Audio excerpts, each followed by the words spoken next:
আসসালামু আলাইকুম everyone. Toggi fun ওয়ার্ল্ডে ফাইনালি চলে গেলাম, যেহেতু আমার অনেক দিন ধরে যাওয়ার ইচ্ছে ছিল।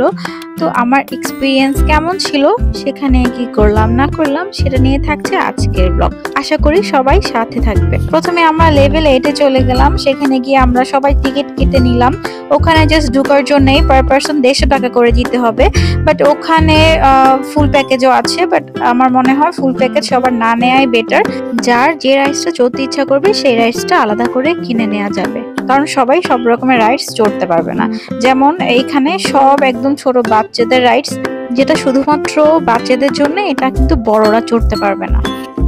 আমি টগি ফান ওয়ার্ল্ডে এসে পুরো ইমপ্রেস হয়ে গেছি, কারণ এত সুন্দর করে ওরা ডেকোরেশন করেছে। আমি শুধু হা হয়ে দেখছিলাম, প্রত্যেকটা সেগমেন্ট এত সুন্দর লাগছিল। আমরা একটা একটা করে জাস্ট উপরের ফ্লোরে উঠছিলাম আর ঘুরে ঘুরে দেখছিলাম। প্রত্যেকটা ফ্লোরে ডিফারেন্ট ডিফারেন্ট গেমস আইটেম ছিল, আর সবগুলাই অনেক সুন্দর ছিল আর ইন্টারেস্টিংও ছিল। আমার তো ইচ্ছা করছিল যে সবগুলাই আমি ট্রাই করে দেখি, বাট হাতে অনেক কম সময় ছিল আমাদের, কারণ সেদিন আমাদের একটা ফ্যামিলি প্রোগ্রাম ছিল। তো এখান থেকে আমাদের ফ্যামিলি প্রোগ্রাম অ্যাটেন্ড করতে হবে, তাই কম সময়ের মধ্যে যতটুকু রাইডস চড়া যায়। তো এই রাইডসটা আমি দেখছিলাম, এটা আমার কাছে খুব ইন্টারেস্টিং লেগেছে। এটার নাম হচ্ছে রোবোটিক রোলার কোস্টার। সো আমি ডিসাইড করলাম এই রাইডসটাতে আমি অবশ্যই উঠবো। দেখেন কিভাবে উল্টে পাল্টে যাচ্ছে, মানে খুবই ইন্টারেস্টিং ছিল। সো আমার এক্সপিরিয়েন্স থেকে আমি বলবো, এটাতে উঠলে মনে হবে যে আপনি সত্যিকারের রোলার কোস্টার চড়ছেন। আর হচ্ছে একটা পাথরের রাস্তা দিয়ে যাবে আর ধুমধাম করে নিচে ফেলবে। সো বেশ ইন্টারেস্টিং ছিল এটা, আমি খুব এনজয় করেছি। এই রাইডসটার প্রাইস ছিল 300 টাকা করে। এই ফ্লোরে সবগুলো রাইডস ভালো ছিল। এই যে দেখেন, এখানে মনে হচ্ছে সাগরের মধ্যে মনে হয় বোট চালাচ্ছে, আর এখানে বাইক চালাচ্ছে। তো সবগুলাই খুবই মজার মনে হচ্ছিল। আবার এখানে একটা গাড়ি ছিল, তো গাড়ি চালাচ্ছিল, আর এটার স্ক্রিনটা অনেক বড় ছিল। মনে হচ্ছিল যে আসলেই সত্যিকারের গাড়ি চালাচ্ছে। আমরা সবাই মিলে এটা দেখছিলাম আর এনজয় করছিলাম। এই রাইডসটার নাম হচ্ছে F1 রেসার। এটা 200 টাকা করে ছিল। দেখেন এই ফ্লোরে লাইটিংটা কত বেশি সুন্দর, মানে আমি শুধু ঘুরে ঘুরে দেখছিলাম আর মুগ্ধ হচ্ছিলাম, এত সুন্দর ছিল। এখন আমরা যাচ্ছি পেইন্ট বল, একটা গেমস আছে সেটা খেলতে, যেটা এক্সেলেটরতে যাওয়া যায় না, লিফট দিয়ে যেতে হয়।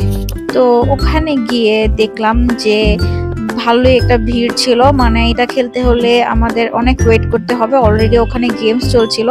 ওখানে ইনস্ট্রাক্টর বলছিল এটা খেলার সময় নাকি ব্যথা পাওয়ার সম্ভাবনা আছে।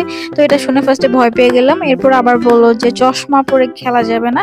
তো আমি তো চশমা ছাড়া কিছু দেখবো না, তাই সবকিছু বিবেচনা করে ওখান থেকে চলে আসলাম, আর এই গেমসটা খেলা হলো না। বাট এই গেমসটা খেলার আমাদের অনেক ইচ্ছা ছিল। এরপর আমরা ডিসাইড করলাম যে আমরা মিরর মেজে যাব। তো এটা নিয়ে আমরা অনেক এক্সাইটেড ছিলাম, কারণ এর আগে মিরর মেজে আমরা কেউই যাইনি। তো আমরা সবাই যাচ্ছিলাম। এরপর গিয়ে যেটা বুঝলাম যে আসলে মিরর মেজটা অনেক ছোট একটা প্লেস নিয়ে করেছে। আমরা ভেবেছিলাম ওখানে গিয়ে আমরা হারিয়ে যাব, বের হতে পারবো না, কনফিউজড হয়ে যাব, এমন কিছু ভেবেছিলাম। বাট আসলে তা হয়নি।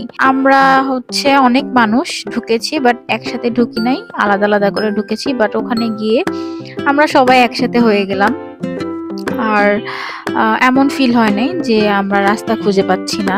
জাস্ট আমরা স্ট্রেট হেঁটে হচ্ছে আবার চলে আসতে পারলাম ইজিলি বাইরে। তো অনেক ছোট একটা প্লেস ছিল, বাট ওভারঅল একটা ভালো এক্সপিরিয়েন্স ছিল, কারণ মিরর মেজে যাওয়ার আমার অনেক আগের ইচ্ছে ছিল। ফাইনালি এখানে যেতে পারলাম আর ভালোই এনজয় করলাম আমরা।